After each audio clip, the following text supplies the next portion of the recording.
10, 9. You want answers? I want the truth! Get ready for two guys who can't handle the truth. I want the truth! You can't handle the truth! But we can. Dave Palumbo, Chris Aceto. RxMuscle.com presents Heavy Muscle Radio. Watch out! Welcome to another episode of Heavy Muscle Radio. I'm Dave Palumbo, and I'm joined, as always, by the technician, Chris Aceto. In this first week in November. I can't believe I just said November. We're almost at the end of the year. It's crazy. November 4th, 2019. Chris, it's almost over, as they say. Yeah, a lot of people text me from last week, by the way, and said, Chris, would you fucking wake up for this show? I was so tired last week because Dave, of course, does his show at like 3 in the morning. I take a power nap before we do it. I go and put my daughter down and I fall asleep for 20 minutes and I'm fucking raring to go usually. And I got 2 different emails from people who said that they usually love the show. Oh. And we know the moniker is I hate the show. Yeah. But actually I hated that show. So tonight I'm awake. All right. We got stuff to talk about too tonight. And the funny thing is last week I lost my voice. I had laryngitis from teaching that guru course. And so this week my voice is well rested. So, I wanted to start the show before. I know we get the big Romania show to talk about and Cedric's win and everything like that. And we get all the gossip that goes along with that. But, Flex Wheeler, I don't know if did we discuss his leg amputation last week? We may have, but not necessarily in detail. I'm not sure. Yeah, well, I think he had a circulatory. We did discuss it, but he had a circulatory problem in his leg, and it was a very difficult decision.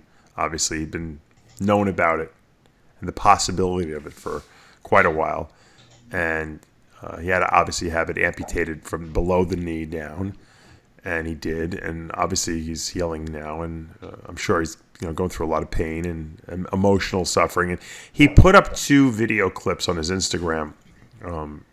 I believe one was like right before the surgery and all his fears and the fact, I think it was the morning of the surgery and like how he hadn't slept and, all the things that he was thinking about and, taking his last shower, for quite a while, looking at the foot he wasn't going to have. I mean, I was very emotionally moved by it. It was very raw and honest, and you could tell he was very scared, as I think all of us would be if we were going to have our foot amputated, later that day. How do you prepare for something like that? When I had to go to jail, I remember when I was driving, I think I don't know if it was, I had landed in West Virginia because I turned myself in, and I was driving from the airport to the prison, and I'm thinking, this sucks, man. 5 months I'm going to be in this thing, and I just kept saying to myself, well, I'm going to resign myself and just surrender to the situation because I can't control anything. We always like to control our lives, and I couldn't control anything. And I said, at least I'm healthy, and this will pass, and 5 months will go by. But Flex had to be thinking, holy shit, they're going to cut my foot off. This is the rest of my life. I'm going to be dealing with this, and it's tough. Like him or hate him, it doesn't matter. He's someone that you could relate to because this can happen to anyone. It had nothing to. I don't think it had anything to do with his kidney, by the way. I think it was just a circulatory problem. I don't know what caused it. Obviously, people can speculate all they want. No one really knows. It doesn't really matter. He had to have his foot amputated, and he's going to be. Look, at least he's still alive. I mean, you can look at it from that perspective. He's he's with us, and he's got a lot to add and contribute to the sport and to his family and stuff like that. So, in that respect, it's good news. It's not like he had cancer or something like that, where he had to have a foot cut off and worry about it spreading through his body or anything like that. It was an unfortunate situation. His legacy won't be tarnished by it whatsoever. I mean, everything he accomplished is still all there in the record books. And that's the great thing. When I tore my quad, which was, I'm still dealing with, obviously. It's not perfect. It's still half whatever attached. I said to myself, you know what? I wasn't that upset, Chris, because I said to myself, at least I'm not competing anymore. At least it didn't happen while I was competing. Well, I mean, you can always just, you should be able to justify anything in terms of it could be worse. Well, look what happened to Shawn Rhoden. I mean, he's Mr. Olympia and had to miss the Olympia. That's got to be the worst thing possible, right? I mean, in the middle of your heyday, so to speak. Yeah. Yeah. So, at least, like I said, it didn't happen while Flex was battling, Ronnie on stage. So it wasn't like it was taken away. I mean, his kidney did happen, obviously, while he was in the prime of his career. I guess the point is, even if it was, it could be worse. Yeah. I mean, if he lost a leg when he was battling Ronnie, you could, Yeah. I mean, I think it would have been a lot worse. I think he's more equipped emotionally to handle it now because he's older and wiser and he's not in the game. When you come out, when you stop competing, at least I did. I don't know. I can't speak for everyone. I lost I wasn't as in love with my body anymore. You know what I mean? Where it was my whole life. I kind of saw the relevance. Okay, I stepped away now. Maybe I was a little carried away with how I looked. You know what I mean? It's not so important anymore about how I look. I don't have to have 33-inch legs, quads anymore. As long as I'm, I have other interests that I can feed, so to speak. So if anyone wants to, take a look at it, and then I think one of the other video clips was he was talking about how his daughter stayed home from school and she FaceTimed him and he's like, why are you home from school? And she was like, well, you just had surgery and, it was a very emotionally I was very emotionally moved by it. It was, like I said, it's not something you normally see from Flex, very raw and uncensored and, usually he likes to cover up his emotions and come off as being strong, but it was left him vulnerable. It showed his vulnerability, and I think that you can definitely relate to that. I think we all can relate to it, and we all should relate to it. I think you should watch it because it's something you don't normally see, And I just want to personally just say, I don't know if Flex listens to the show. I'm sure some of his cronies probably do, but I just want to send out my best wishes to him and speedy recovery, and would love to get him on, post. Once he gets over all this and really, talk to him and have him tell us what he's feeling, in an interview if he wants to, because it's a tough situation. But you know what? We're all faced with tough situations at some point in our life. You were faced with possible death when you got cancer. I mean, that had to be the craziest, change to your life, right? Yeah, it's a change, but I was well equipped for it. Extreme, thank God. Who's really equipped to be told that you have cancer and you could die? I mean, no one's equipped to deal with that. You might have dealt with it well, but I'm sure it was not something that you wanted to have to confront, right? No, but I told my doctor, I said, I had no choice when I was coming into this world, so I don't think it never occurred to me to have any choice in terms of timing or how. Sure. And it would have probably been worse. Isn't it an interesting concept, the arrogance? You had no choice in coming into the world. Well, maybe we did. We just don't remember, If there is another world and a spirit world, maybe we do make a choice. Maybe we make a conscious decision to come back into a incarnation of ourselves, physical incarnation, and to lead this life, and then maybe we write. I believe we script our whole life before we even get here, and we live it, and we have an entry point and an exit point, and we don't remember any of this, of course, because if we did, it would ruin the whole fucking experiment, right? The whole experience would be ruined if you kind of knew when you were coming in and when you were leaving and how it was happening. It's like going to a movie and knowing the beginning and the end. You don't want to do that. So, well, that's why I take risks. Yeah, you gotta, because you don't want to have regrets. No, but I probably wouldn't be a risk taker if I never got sick. So true, I'd probably, right? Right. Sure, I wouldn't be. Yeah, it's true. It's because you probably would have played it more conservative. Instead of driving a 20-year-old car, you might be driving a 30-year-old car now. Well, I'll cut the sodium 6 weeks out, right in 3 days. Oh my God!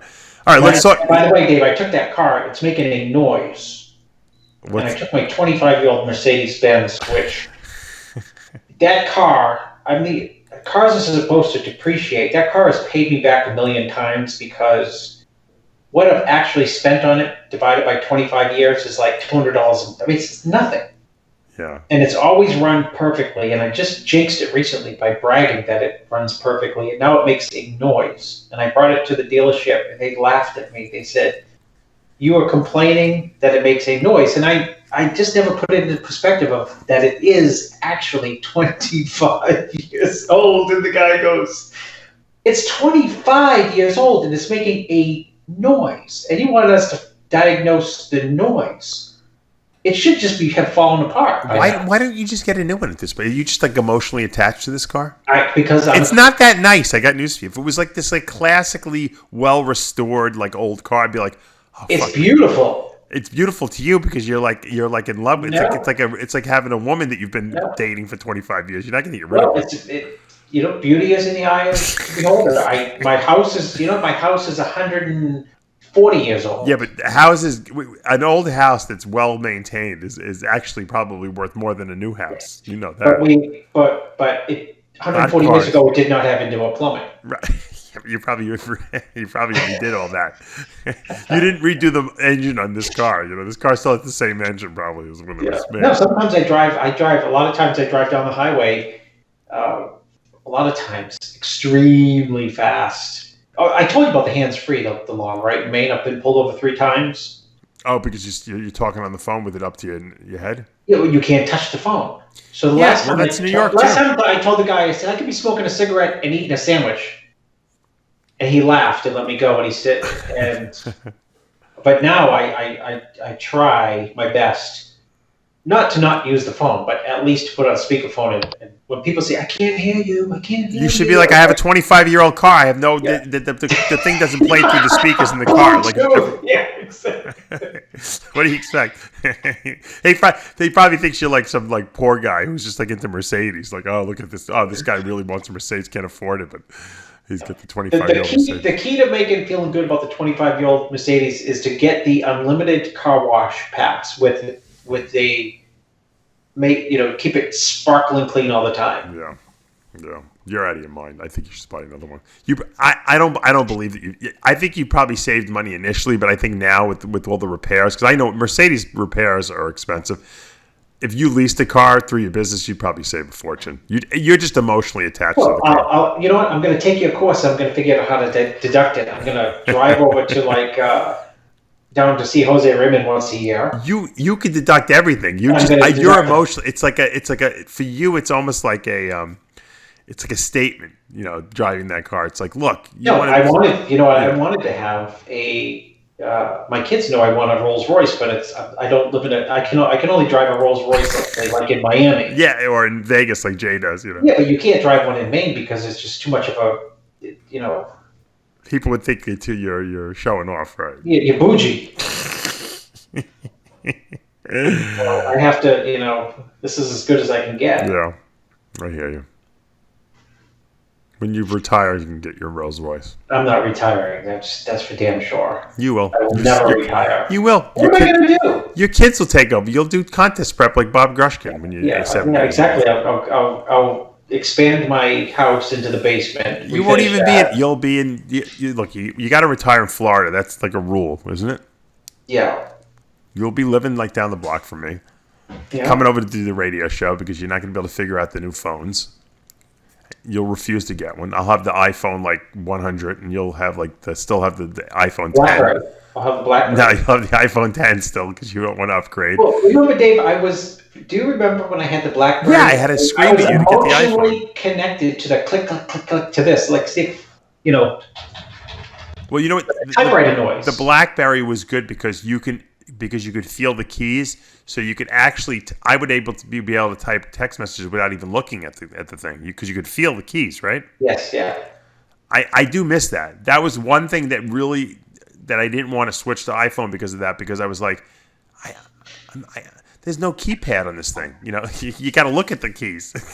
Dave was the first person I knew who had a BlackBerry. Before any business person. They were good back in the day. Broker, Jay had it, and he was going nuts about it. And I said, "A what? BlackBerry?" And a blue, BlackBerry? They blew it, BlackBerry, because they did. Everyone had it. They had the market cornered. Everyone had one of these fucking things, and they let iPhone. They wouldn't keep up with the technology, and they got. Yeah. And where are they now? No one even knows what a BlackBerry is. Oh. Stupid. They blew it. Because I was so attached to my BlackBerry that I would have bought anything that they produced. If they would have made something as good as an iPhone or followed on the technology of the iPhone, I would have switched I would have stayed with them. I liked the name BlackBerry. It was great. It was a Canadian company. It was smart. You had Apple and BlackBerry, another fruit. How about? And I like BlackBerries better. Interesting observation. Not that it's like an ingenious observation, but it's when it's midnight. It's an interesting. It's very insightful when it's midnight. So anyway, let's talk about this Romania Pro, which is a Wings of Strength funded show. Which is we got to thank Jake Wood again for that. I got to say, I don't know what the business model is, but man, thank God for Jake Wood. He's really saved our industry because, man, they're putting on some great shows. I heard the show was sold out. For my new friend Shawn Ray, and I can't even believe you are friends with him. Yeah, he's my new best friend now. Him and I talk about you. You must be extremely forgiving. Yeah, I don't give a shit because you know what? I don't take anything personally. I don't. Well, it was addressed to you personally, so that's how you're supposed to. He even admitted that he got me fired on the last show I did with him. Well, that's nice. Yeah, I said you had something to do with your Indian. Yeah, probably down the stairs. Pushed me down the steps. Yeah. It was probably written. He probably wrote it in part of his little life story that you were talking about. Probably did. He probably did. I wouldn't put it past him. That's a problem. No, yeah. I wouldn't turn my back on him. That's for sure. But anyway, the Wings of Strength show in Romania was not only a pro show, but it was also a pro qualifier show. So it was a big weekend. It was a 3-day show out at the Pullman World Trade Center there in Bucharest. I believe it was, Bucharest. And Cedric McMillan. He's the, we got to call him Mr. November or Mr. October. I don't know what you want to call him, but the guy is like on fire after the Olympia. What's going on with this guy? Why couldn't he bring this look to the Olympia, Chris? Well, I'm not sure why he couldn't bring it to the Olympia. He's a head case. I'm convinced of it. Well, I mean, he was so confident on stage, so comfortable. He was like that when he won the Arnold. Remember that? Yeah. He was joking around because when he's in good shape, he knows he's in good shape. I mean, look, very rarely do we see Cedric's the best conditioned guy on the stage. I think he might have been. Yeah, I think too. At least in the top, the top 5. Yeah, he was for sure. Or, glutes, hamstrings, great ab definition. Just like a different guy. People want to see from Cedric like a Munzer type condition. You're never going to get that. That's just not his physique. He doesn't have that kind of skin. But this is really, I thought it was a really good look for him. I agree. Do you think it was even? I don't even think it was close. No, not even. It looked like a man with children. and Juan I think that look, here's the thing, when you do like show after show after show all year long, some shows you're going to hit it, some shows you're not. Most guys don't last. Juan's, made it through this whole season. I don't even know how many shows he's done, but it's incredible that he's been able to show up so consistently. And I think he was just a little off of this show. He lost a little fullness maybe. And that's why Cedric got him on this one. Well, I just think Cedric has more total muscle, than a lot of people, if not everyone, to some degree. Not like a Rolly or Ramy, but the way it's put together is unique. That makes, his bone to joint to muscle fullness ratio. I just made that bullshit up. You can put it in the core. And you can abbreviate it. B to J to F. BJF, bone to joint to fullness ratio is, it's unique. Mm-hmm. And, I think this show and the last show and when he goes to Japan in a couple of weeks, I think these are shows that are going to help build his confidence back. I don't know if it's it's not confidence, to just build his comfort level on stage, because Cedric himself has said, which is a fact, that nerves get the best of him at big shows. That's a problem, though, because I know. So the idea is, well, maybe maybe an idea is if I can continue to compete, that I won't be as nervous on stage, so I can carry that over to like a big show like the Olympia. Right. Because I've said it. Everyone says it. I don't care who shows up this coming year. Cedric has the ability to pull the rabbit out of his hat and win the show, period. Now, great. Aside from, Juan, the lineup wasn't. No, I know. The lineup's not stellar, here. But I'm not like. Will we see? I mean, look, we saw the preview poster of Rhoden versus Ramy for the Arnold Classic coming up in March. I mean, that's maybe the most exciting. That might be the most exciting show we've seen in the last 12 months. I mean, more so than the Olympia, obviously, because that's what people want to see. It's we see the Mr. Olympia that wasn't allowed to competing against the guy who should be Mr. Olympia, who never nails it, who didn't compete at the Olympia. So this might be almost like another Olympia, so to speak, at the Arnold. Does Cedric can he continue to go? Does he do the Arnold, or does he wait? I think he's qualified for the Olympia. Cedric always does the Arnold, so I'm sure he'll do the Arnold. He does the Arnold because Arnold wants it. Arnold probably calls him up and tells him to do it. I think he probably feels less pressure at the Arnold than the Olympia. Well, but against he knows he's going to be going against some heavy hitters this time. I don't think so. I think Cedric is finally at the point where he just really doesn't care. Right. And in bodybuilding, you have to get to the point. If you want to be a great bodybuilder, you have to have such tunnel vision that you don't. I said this last week, that you don't hear the noise, or the other end of the spectrum, that you just really don't care, or you're so dumb that the noise being talked about you, it doesn't penetrate your stratosphere. Right. You know what I mean? Like ignorance is bliss. You're so ignorant to it. Yeah. But if you're stuck in the middle, and you're concerned that such and such judge says come in fuller through your quads but drier through your back, and Dave Palumbo and Chris Aceto says you got to get more dialed, and this guy says you're going to be rounder on Friday and tighter on Saturday. Sure. You just start processing that stuff, and you collapse as a bodybuilder. And the crazy thing is, even at the Olympia, those people who can do that either just really be in a tunnel or be bliss, ignorant to it all, are few and far between. No, I agree. Now, Regan Grimes was the kind of the guy everyone was talking about going into the show, because he's been advertising himself on Instagram doing this show for months. He didn't do the regular season shows. He waited till after the Olympia, and this was the show he was going to make his 2019 debut at. So a lot of people were, anticipating this. We saw the crazy Instagram pictures he's always putting up, and no one had. I don't know if anyone in this top group has a better following than Regan. I mean, he's really, pretty well, viewed over there, and people seem to like him a lot.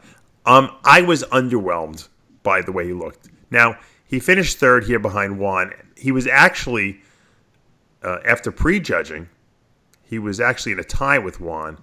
And then Juan pulled away after prejudging. Although I always, it's always weirds me out, because these shows that they're all done on one day, that there's 15 minutes between them. I always wonder how they changed the placings, after the one round. But whatever it is, Juan obviously deserved the nod in second place.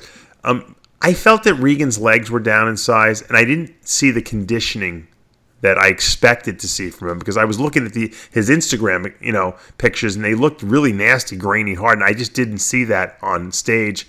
I don't know if if the peak was missed. It seemed like that year that he spent going backwards trying to do classic, it didn't do his body good, because I feel like he didn't even catch up to what he was at, prior to that. Am I off on my assessment? Yeah, I thought that, the conditioning was going to be quote, dialed down, whatever that means. Well, we know what that means. Because he's a young guy, he's got fresh muscle. I figured if he came and peeled to the bone, it would be hard to beat this guy, But he certainly left the door open. by not bringing the level of conditioning that I think he was capable of.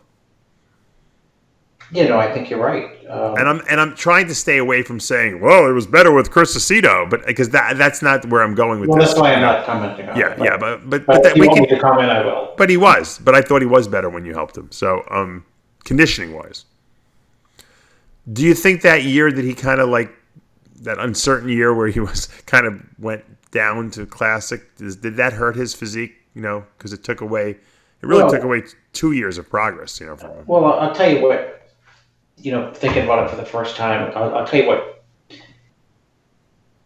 factually, threw the wrench into, the idea of a, straight up continuous progress is that,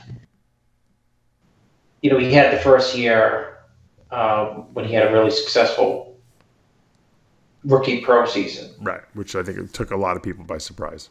Yeah, it took people by surprise, and then he went to Kuwait, and they wanted to get him to like 380. Yeah, I mentioned that in my wrap up. I did, yeah. Oh, did you? Yeah, I said the same thing. I said I think he was, he was so traumatized by what they did to him in Kuwait that he went the opposite direction, right? Not only that, but like when he, his body weight went up when he was there. And your body weight can go up. It's like a business. Your income can say, what are you guys doing for sales? We're doing $1 million a year. What are you doing the next year? Oh, we're doing 2.5. Oh, you're doing a lot better. Actually, we're doing worse than what we're doing $1 million because our debt is like 3 times what it is now. In other words, his weight went up, but it wasn't really like dense, quality, mature, settled in muscle. Mm-hmm. It was just bloated mess. Right. And so when he came back,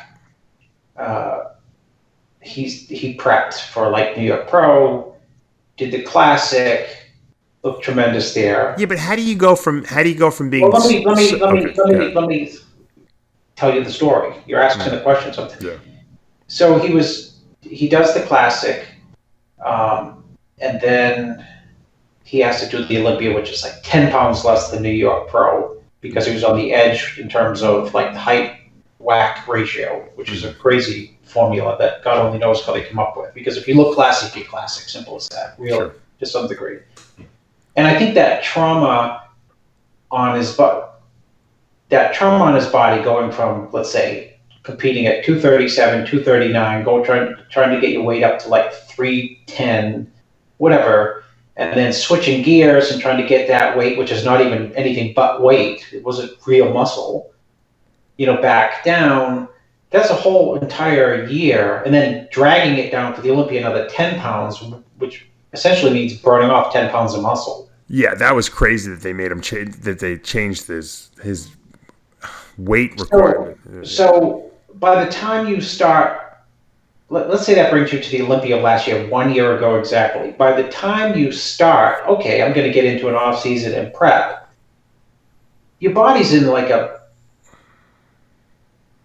hole, because you had a whole year of just yin yang, yo-yoing all over the place, that it's totally different than, I'm 237 competing, I'm doing an off season, I'm going up to 265, I'm training, and then I'm bringing it down a year later. Right. So I think that has some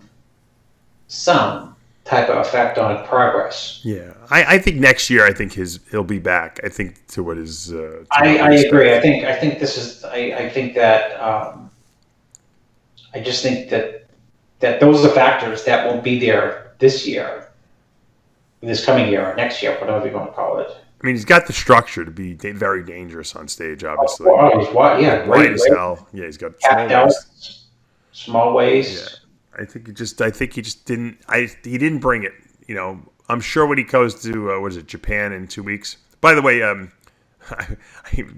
reached out to Milos. Milos and I was talking. Milos is training that Chinese guy that he trains. He's going to be out there for 3 weeks training the guy. Run into Milos. I'll be in China as of Tuesday. Yeah, oh, you will be? Okay, yeah. So you'll see Milos at the. Maybe you guys could do a wrap up of the show. Find a video guy out there to film you guys. Milos is going to be out there for 3 weeks, and I guess Hide's meeting him out there also. And then, obviously, the Japan show is out there as well, right? Is it Japan or China? I don't even know where the show is. the show is in Japan. Who's the Chinese guy? I don't even know who it is. You know, that guy, that tall guy, he got turned pro. Oh, yeah. He's going out there to train him. Because I wanted to do a show on training, because there's a guy who does these like super slow reps for like one set or something like that, and he wanted to do this. I hate slow reps too. Yeah, so he has this whole training technique. So I figured, you know, how can I get this guy on? Explain to me the slow. I don't know. I don't know the whole thing. I got to watch the video he sent me. It seems a little wacky to me, but I like unusual stuff. So he wanted to come on and talk to me about his training program. It's the opposite of what works, by the way. Fast reps work better than slow. I think so. I like slow negatives, fast positives, but I wanted to get him on. So I figured, how can I get him on? Well, I'll get Milos to debate training with him. And he was like all into it. So, but Milos is like, I won't be back for 3 weeks. I'm like, all right, we'll do it in 3 weeks because that's when it's dead anyway. So, and then that's when Milos brought up the fact he'll be in China, and then he'll be with Vihide. And so I figured, and I forgot you were going. So, God, I'll probably run into him like at the bus stop or something. So, yeah. So anyway, so Regan will be in that show, I guess, again, right? Again, Cedric and the same lineup, I guess. Yeah, I think probably the same lineup. There may be new people. Yeah. So. It's good that there's some shows, Yeah, no, it's great. I love that they're holding these shows. And what did Cedric win, by the way? What? Like $90,000. What did Cedric win? That's a good question. You think I would have that like advertised on my website? Like it's like the main selling point of the show, right? If you're giving away a lot of money. I know the Wings of Strength guys are not. I mean, they give away good money. It's not like a cheapy show, So let's see if we can find it. No, they're the same people who give away for the woman, the men are going to be complaining. They're going to be like, hey, wait, Wings of Strength, Jake's not. You can say what you want. He's supporting the whole industry, not just women's bodybuilding. That's what I think is so awesome about it. It's not just like, well, I want to say women's bodybuilding, I'll throw a ton of money into that. He's doing that, but he's also, supporting the other divisions, and that's. Look, it's giving these guys opportunities to make cash, and I mean, you gotta thank the guy for that. It's great. So we have, like I said, I think Juan has been like the most consistent person, like as far as placings. He hasn't won shows, but he's been just in there. Well, on the Arnold. Yeah. True. But I'm just saying he could have won a couple more shows along the way. There was a couple close calls, but it doesn't even matter. You place top 3 at like 10 shows, and over the course of a year, I think it's a pretty good year, don't you?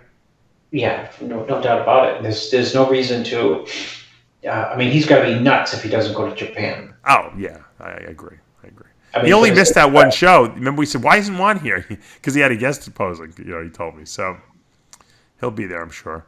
James Hollingshead finishes in that 5th position. Yeah, I worked with him. He did a 30. He did a prep for 33 days. Really? Wow, he looked good. Yeah, he looked very good. Because he looked so good in the off season. We were doing an off season. Yeah. Oh, and you just threw him in there? Dave, he was doing an off season, and his condition was like great for off season. Like hard, dense.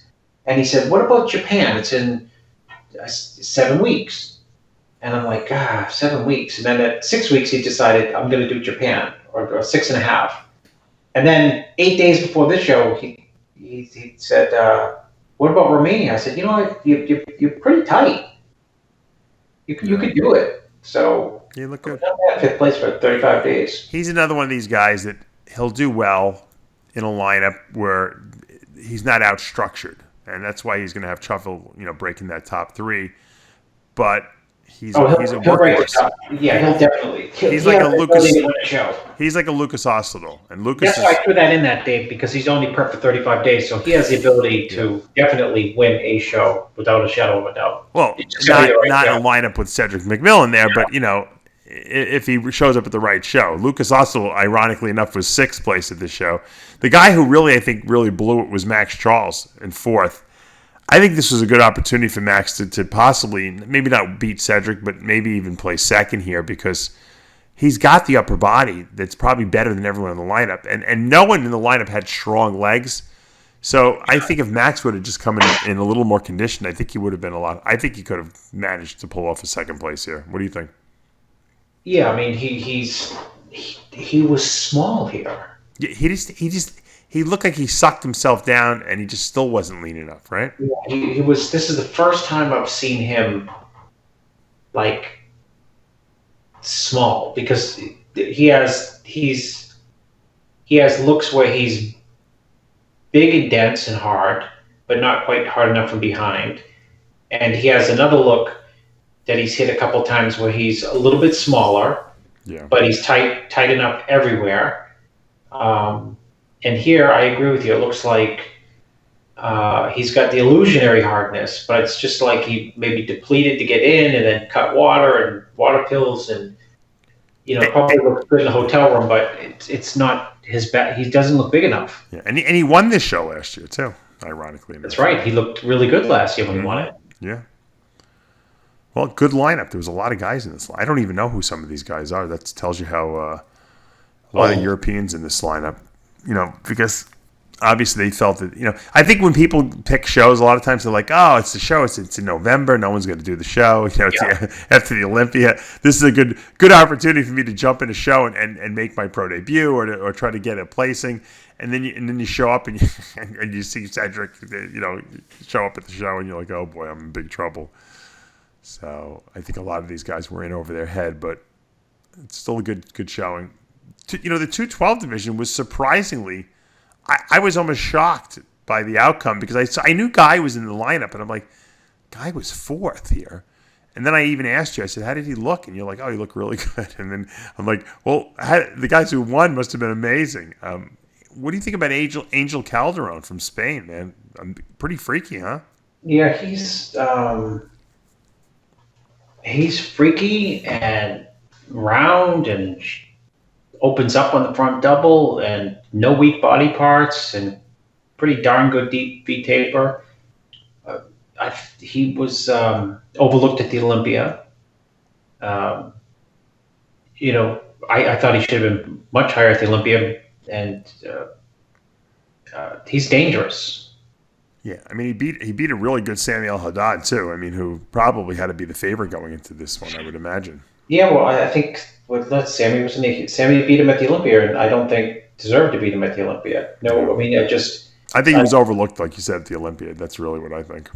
And the wacky thing at the Olympia is like the first 14 guys were like in tremendous condition, so it was easy to get overlooked. You know what I mean? Does he move up now? I mean, is he got to be considered one of the guys to beat in the 212 division? Moving into the Olympia for next year, or is he not? Has he not reached that level yet? I think he is at the level to be considered like a dark horse, but you know how the sport is. Unless if he had, let's check his Instagram following. If he has like 15 people or 3,000, I'm dead serious. What's his name? And we'll look it up. Angel Calderon. Look it up, Dave. Sorry, I'll look it up to you. Keep talking.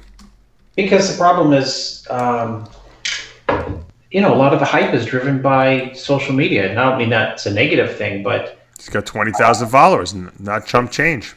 No, but the guy showed up at the Olympia looking like that this year, and I don't know what place he got, but he wasn't anywhere near top, let's say, 4.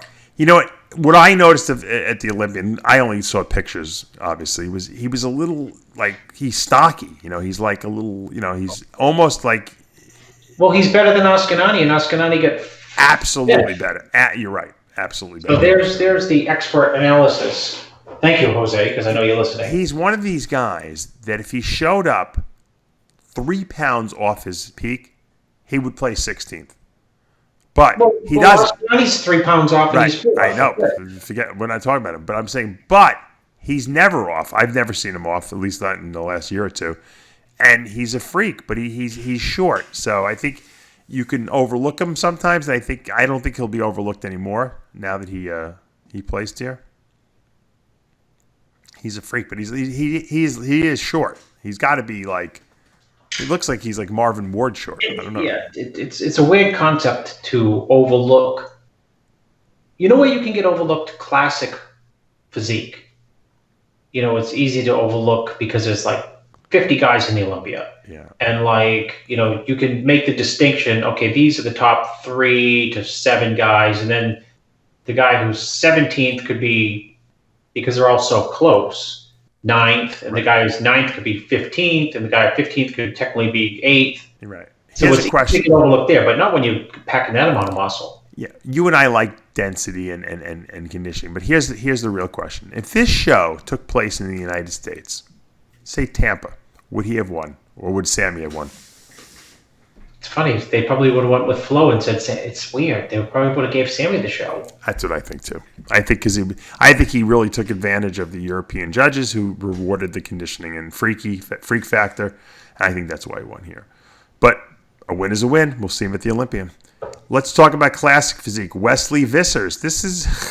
This kid. Like, he's really a kid. I can call him a kid. My wife says you call everyone a kid, even when they're 50 years old. So I said, well, as long as they're under my age, they're a kid. But no, Wesley Vissers has made some significant improvements. Added some good muscle to his body. Brought some pretty impressive conditioning. I mean, I think he could still be a little tighter, but very impressive. And he won here. Are we enamored with Arnold Schwarzenegger so much that when we see this guy pose, it's just like we want to give him the victory, right? I mean, that's what I said in my wrap up. I mean, it's like, yeah, I mean, granted the lineup wasn't spectacular, but you almost want to see this guy win, right? Well, you know what, he's got good muscle maturity. You know what's so funny is last year, what was it? The Olympia that he did 2 years ago was complete utter bomb out.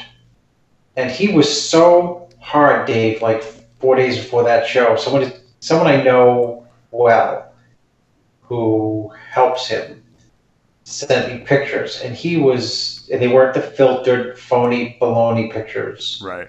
He was so hard. And he flattened out for that show so bad that I thought, God, I wonder if this guy's even going to come back. You know when you just have such a demoralizing loss. I mean, it's okay to lose a show and say I looked really good, but it's another. And you know this has happened to people before. That they've looked crazy 3 or 4 days out. Yeah. And just look horrible the day of the show. And that's what happened to him. And I think I bet this guy never competes again. Nah, you can recover from that when you're in your 20s. You know what I mean? When you're in your 30s, it hurts a little bit more, but. No, he keeps coming back and improving. So I mean, that's what bodybuilding is all about. People can criticize him all he wants. The guy's making money. He's got 200,000 followers on Instagram, and he has his own clothing line and he's got his own supplement line. So who's better? Who's smarter than him? He's a better businessman than half the guys out there. I know. So we'll see him back again.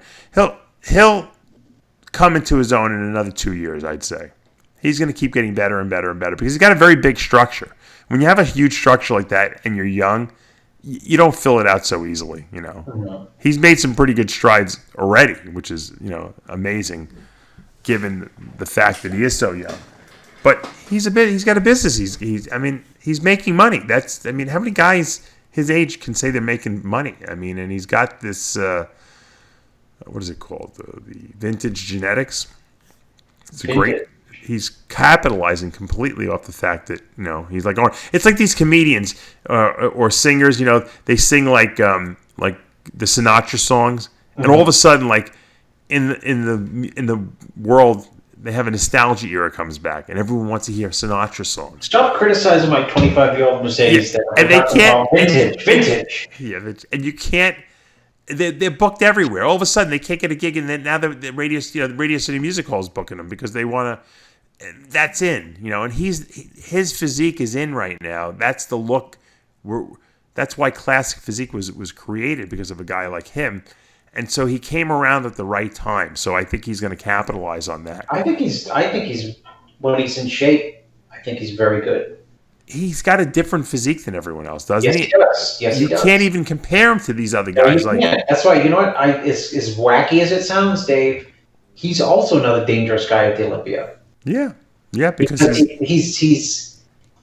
he has, you nailed it, a vintage physique. It's classic, but it's like this oddly distinctive. It's Arnold vintage, though. It's not even just vintage. It's Arnold vintage. It's like you're seeing a reprisal of Arnold.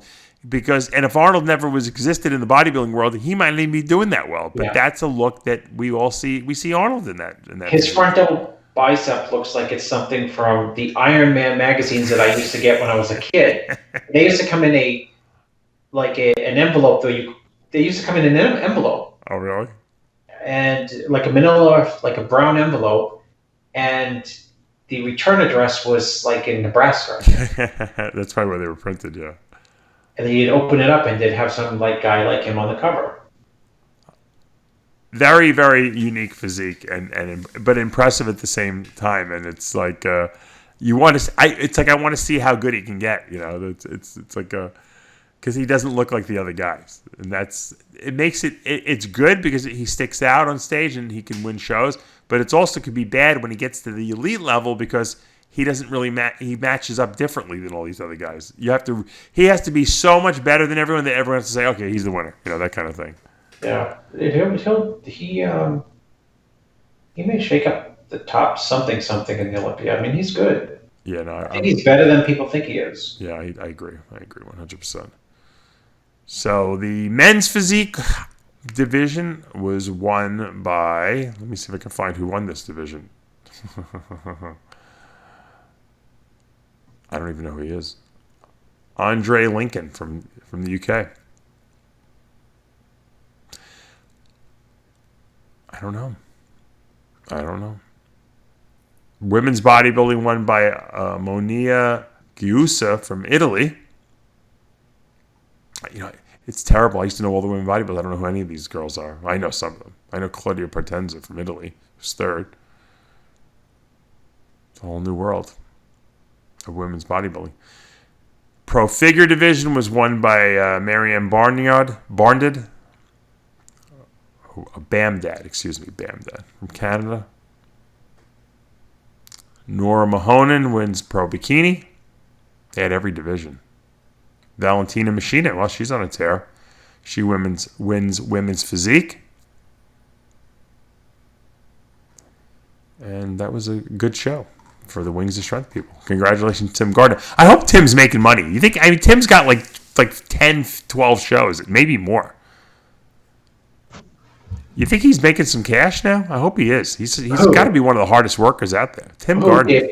Yeah, of course. Of course. Everyone's making cash.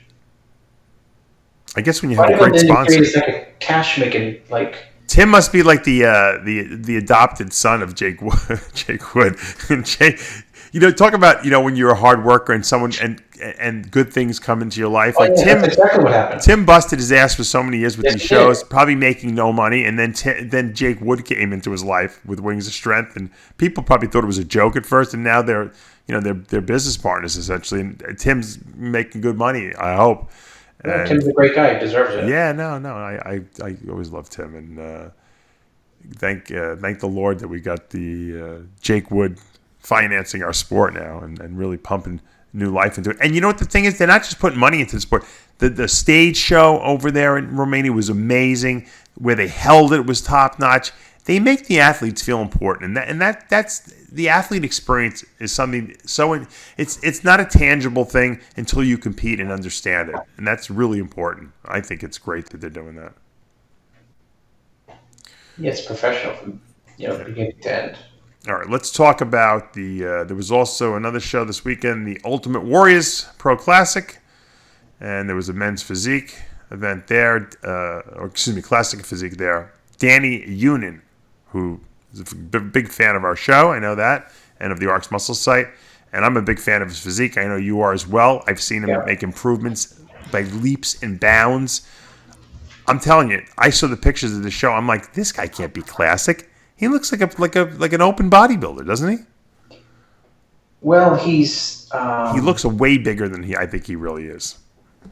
I think he's phenomenal, and in addition to that, I think that he just does not get the right call-outs at the Olympia. Yeah. He's got of all the guys. I am a big fan of really impressed with, so impressed I can't remember the guy's damn name who won the Olympia this year. Chris Bumstead. Phenomenal. Breon, phenomenal. There's a lot of phenomenal people. George Peterson, blah, blah, blah. But I think, for me, Danny has a true, to the bone, classic looking physique. It looks good from all angles. His conditioning is great, too. He doesn't have weaknesses. He doesn't have overpowering body parts, which is important. Everything flows. Good skin texture, great condition, and yet the last couple Olympias that he's been in, he just hasn't placed high, and it just must boggle his mind, because the last two you could say, like, okay, no weaknesses, good flow, everything's tight, everything's round, nothing's overshadowing something else, classic lines, the whole gambit. And he hasn't been able to place that high at the Olympia. I think 2020 will be a big change. I would think so. He's made a lot of improvements. I don't know because he flows so well, his physique. I don't think a lot of people see him. I do. He's way bigger than he was. And I don't know how much weight he gained, how much muscle he put on, but he definitely gained muscle. And, I mean, he beat Arash Rabar. I mean, so Arash didn't go out to San Diego to lose. Yeah. He went out there because he figured, I'm going to collect a win here. And he didn't. So I'm sure Arash, is very competitive, was not happy with that. And but he got beat by a good guy. I mean, it wasn't like he was beat by some person who didn't deserve it. So whoever was out there watching that show got a nice little Olympia preview, if anything, Yeah, no, it was a good show. Yeah. So congratulations to our good friend Danny Unin on that victory and that Olympia qualification for next year. There was also a lot of action for November, right? There was the Iowa Pro Bikini. Busy weekend. Natasha, I'm surprised they had a show this weekend. Yeah, Natasha Coleman. Congratulations. She's a big species advocate. She uses our products. Congratulations to her. She's always been very supportive, and terrific win. She'll be going back to the Olympia. So, busy weekend in the bodybuilding world, despite the fact that we're almost at the end of the year. And we still have a couple more shows to go, Chris. Do you think we're going to hit a point where we're not going to have any more breaks? Like, we're going to go straight through to, through New Year's and just not stop anymore, it seems like. It's. I mean, the Japan Pro is the 17th in 2 weeks. No, just nonstop. But you blink, the Arnold's going to be here. Yeah. And then Ramy will be versus right around the Rhoden. corner. All right. Yeah, at least I saw the poster. Did we talk about that? We did. No, we didn't talk about it, but I mentioned I did a video on it, Rx update. Everything you do it, Dave. Anything I ever mentioned, you're like, I did a video on that. Because I have to. Because I always tell Dave, I heard this. He said, yeah, I did. It's like TMZ, the rat race. I got I got to compete with the young YouTubers out there. I got every time someone sneezes in our industry, they do a video on it. So, anytime I see something out there that floats my boat, so to speak, or gets me a little excited, I have to do a video on it instead of just enjoying the poster they put out of Shawn Rhoden versus Ramy. I'm like, wait a second, I have to show everyone my enjoyment. I have to share that enjoyment with everyone via a video, because otherwise, what happens is if I don't do one, people text me and they're like, or email me, they're like, are you going to do a video on this? In other words, they want me to extrapolate on what's out there. I'm like, all right, yeah, I'll do a video on it. So that's why I did a video on the wrap up of the Romania show, because I know people want to know my opinion on it.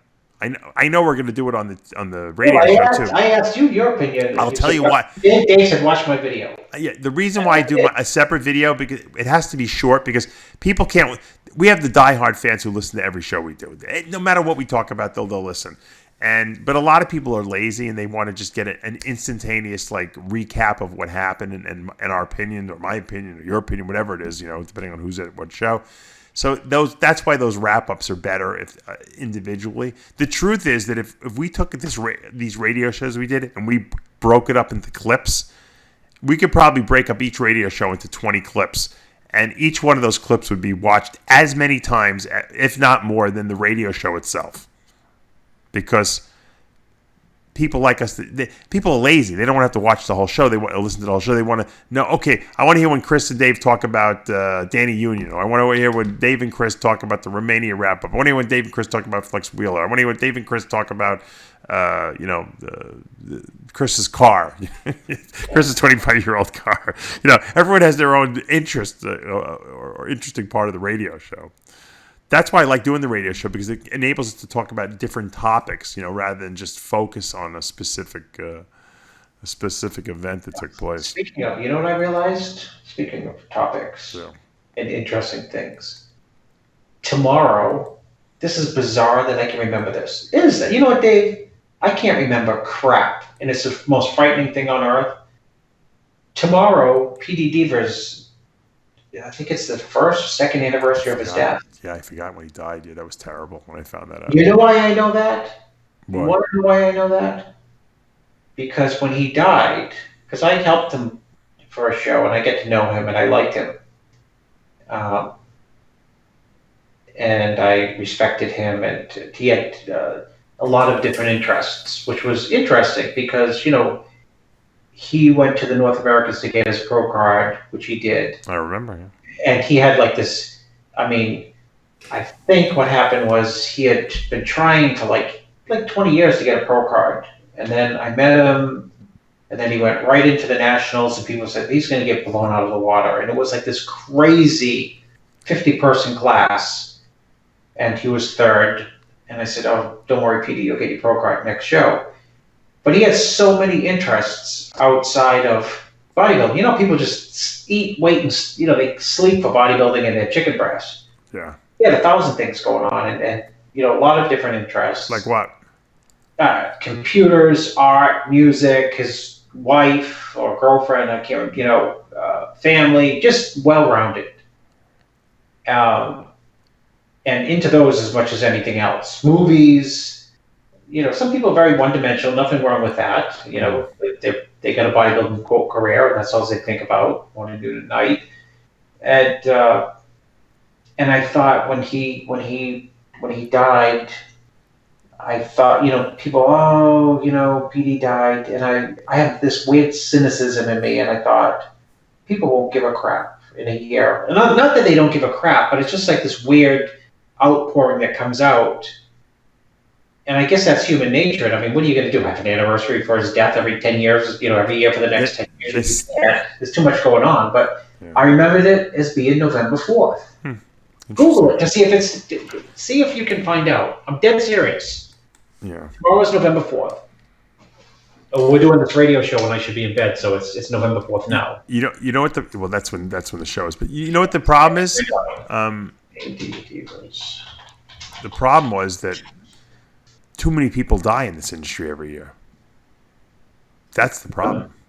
Yeah, I'm right. November 4th he died. Yeah. The news is on November 5th, 2018. So it's a year ago. Mandy Blank died right after that, too. Sad. I liked PD. Matter of fact, he got me an interview with his sister. Came on my radio show. I think it was the radio show. Gail Peters, the Olympic the hurdler.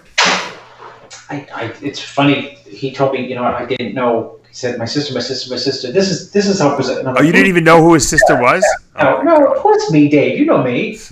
I'm going to tell you off air who called me once. Famous someone, and I didn't know who it was. Donald Trump.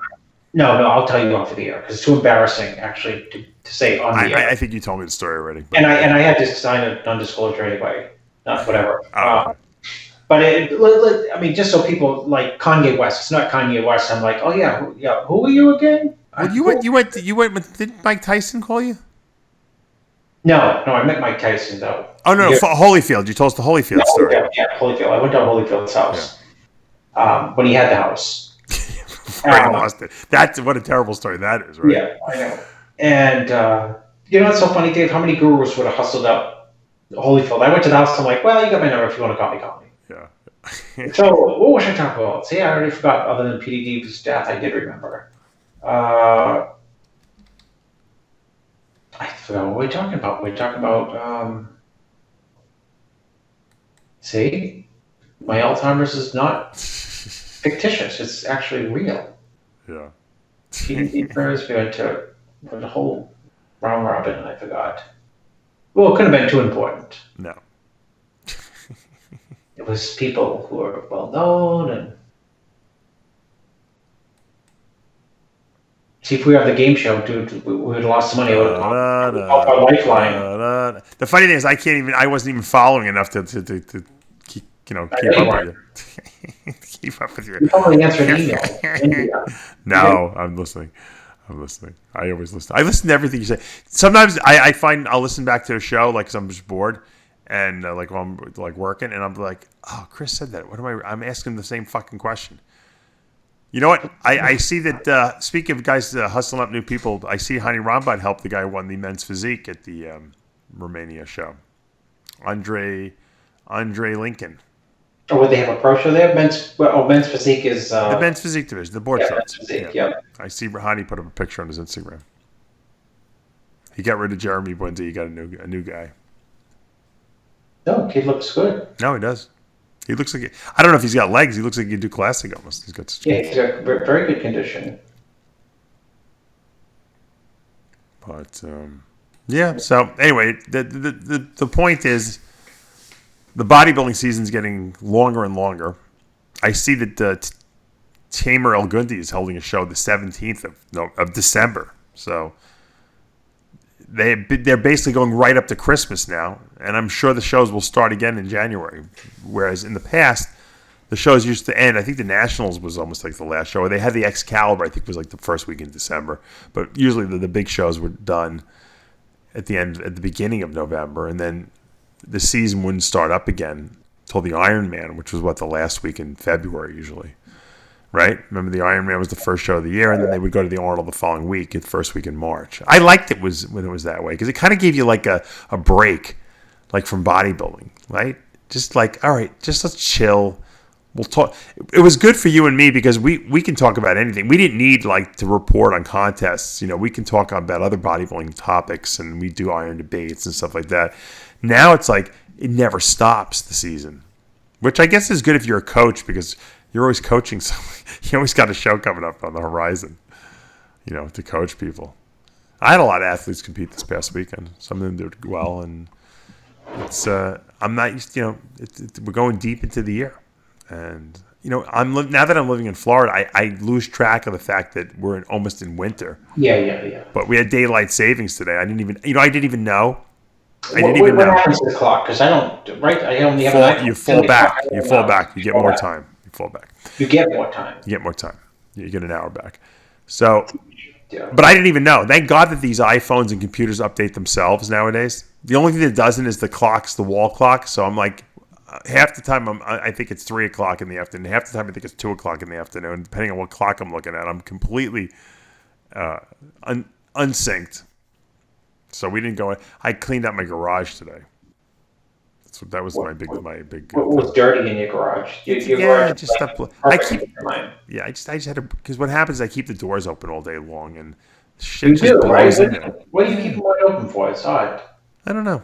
That's why we go because our office is across the driveway. Oh, you have to walk. Yeah, okay. And I just like it open because I can walk out that way if I got to go get stuff, and I like to have the breeze. I have animals in my garage. I have my turtles and tortoise, and so I like them to get some airflow in there. And it was just I have spiders everywhere, and but that's what happens in Florida because we have no winter. So I swept out everything with my son. My son's new thing is he attacks the vacuum cleaner. Like it's my daughter too. My daughter puts this Spider-Man mask on, and she gets a Thor's hammer.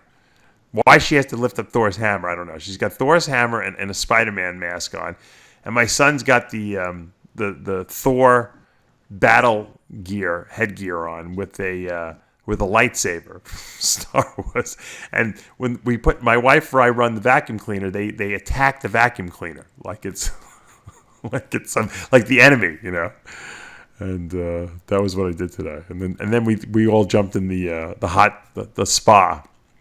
My wife turned the heater on the pool. It's got to be 90 degrees or she won't go in there. pool water or so the spa. She turned the spa on. The pool was about 82 degrees, which she thought was freezing. I was like, I'm from New York. I'm jumping in the pool too. I don't care about the 82 is warm for us New Yorkers. And so we chilled out at home today. It was good. I like sometimes when we just don't do anything. It's relaxing. My kids are so crazy, and they're in such a crazy stage now that it's almost like not fun to go out with them anymore. To restaurants. My son just like terrorizes the restaurant, and I'm saying to myself, I must have been the same way. I'm like, where did he get this from? I'm thinking to myself, I'm like, I know I had to be the same way. I'm sure of it. That's why my parents stopped taking us out to eat. They said, we're not going out anymore until you guys get older. I remember them telling me that. I didn't know why they were telling me that, but it was probably my fault. How was your Halloween? I don't think you. Oh, great! I can't believe I forgot Halloween. You're right. I'm going to get yelled at from Amanda. Yeah, so Logan was Superman, and Ari was Captain Marvel, and we went. Our friend has puts all these Halloween decorations up in their front yard. So we went to her house. She invited us over. There was like 6,000 cars parked everywhere, and kids, like walls of kids, just walking up and down these streets in this area. By this high school, or it was one of the middle schools or something like that. And it was great. It was like the old days when we were kids, Chris. Everyone was sitting in their driveway, okay, with bowls of candy, dressed up like the adults, And the kids were walking up and they'd give them candy and they would try to scare them a little bit. And I was like, holy mackerel. I felt like I was back in the 70s trick-or-treating again. Because I know that people stopped trick-or-treating for a long time. No one went anywhere. I never had any people come to my house in Seaford. Everyone's afraid. It was like 3 blocks of this. And just cars had come and kids were trick-or-treating here. It was awesome. They had a great time. They find out what neighborhoods are the best places to trick-or-treat in. It was. And they go there. It was. You don't trick-or-treat necessarily anymore in your neighborhood. You go where the most candy can be gained. They had such a good time. I mean, my daughter's a year and a half old, and she was running. I don't even know how she did it. She was on her feet for 2.5 hours, from driveway to driveway, picking up candy and stuff like that, and getting all the stuff. And I'm glad you remind me of this story. And we didn't even discuss this before the show. But so I pull into this one. We walk up to this one garage, and what did the guy say to me? That he said. Something about a gym or something like that. And I'm like, where'd you own? Oh, he owned a gym or something like that. So where'd you own a gym? He said, Worcester, up in Massachusetts. I said, wait, isn't that where Jay's from? Yeah, Worcester. Excuse me. Yeah, Worcester. So I'm like, oh, I have a friend, Jay Cutler, who's from there. And the wife says to me, Jay Cutler, the bodybuilder? I said, yeah. She's like, I worked with his sister for like 20 years, something like that, or 10 years, 15 years, something like that. I worked with his sister. I said, yeah. They're like, you know Jay? I'm like, oh, I know Jay very well. And we started talking. It was just a weird coincidence. There's a lot of people from the Boston, Massachusetts area in Southwest Florida, so on the West Coast. The people from Massachusetts go to the West Coast. New Yorkers go to the East Coast, it seems like. And that's why I always say that the West Coast people are nicer. I always got along really well with all the Boston, Mass people. They're just really cool people, down to earth. And I have to deal with the Boston, Red Sox and the Patriot paraphernalia everywhere, but it's worth it. So yeah, they had a great Halloween, way better than I thought. I put up a couple clips on Instagram for people to see. That's fun. Yeah, they had a great time dressing up. Your kids don't trick or treat anymore, do they? Although you have the young one now. No, I went with the 6-year-old. You did go with the 6-year-old? Of course, we got like enough candy for the next Olympia. Last week in September. Do you eat the candy? Yes, I know you. I've seen you eat a few pieces of candy. Of course. When it's around, I'll pick at it. Yeah. I don't steal his candy. No. My daughter will eat all the candy. Like my son will have a piece here and there, and it's not a big deal to him. She's likes her candy, She learned young. And you know what? I promised myself. I said I'm not going to let my kids eat candy, But you know what? Once you have kids, That's a bullshit. It's all out the fucking. All the rules are out the door. My sister was like, "My son is never gonna. He's never gonna have a gun. He had bazookas when he was little. You know, bazookas. Yeah, we have no control of that. Well, all right. That was my. I'm glad that you reminded me of Halloween. I wanted to tell everyone about Halloween, so it was a good Halloween. And once again, I'm glad that kids are trick or treating again. It really brought back a lot of good memories for me because I was a huge trick or treater. Matter of fact, I used to plan out my trick or treating ahead of time. I'd map out the houses. I knew which houses because I had rules. It's funny. I didn't have a lot of rules growing up. For some reason, my parents wouldn't let me trick or treat in the nighttime. As soon as it got dark, I had to come in, and it was always daylight savings. Like the day before Halloween, so I lost an hour of trick-or-treating time. So I had to move very quickly through the neighborhood to get all my candy before it got dark out. Then my wife's telling me, she's like, "What do you mean that your parents wouldn't let you trick-or-treat when it's dark?" I said, "No, they wouldn't let. I had to come in. It didn't matter how old I was." She's like, "Oh, everyone else, we don't even go trick-or-treating here in Florida until it got dark out." I'm like, "Not where I was from. Maybe in New York it was different." Yeah, it was pitch dark when we went out the other day. Yeah. It's fun. Well, but then again, my parents didn't go with me, so I guess they figured if I'm going to let my sister was 4 years younger than me. If I'm going to let David and Nicole go trick or treating, we're not going. They're coming back, before it's dark, But that was back in the days when you let your kids go out. No one worried about shit like that, Yeah. Nowadays, you can't let your kids go out. It's like you get kidnapped. Crazy people out there. All right.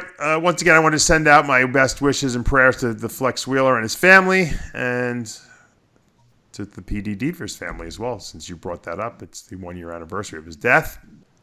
Till next week, remember, with Heavy Muscle Radio, the truth hurts. Good night, everyone. We'll see you next week.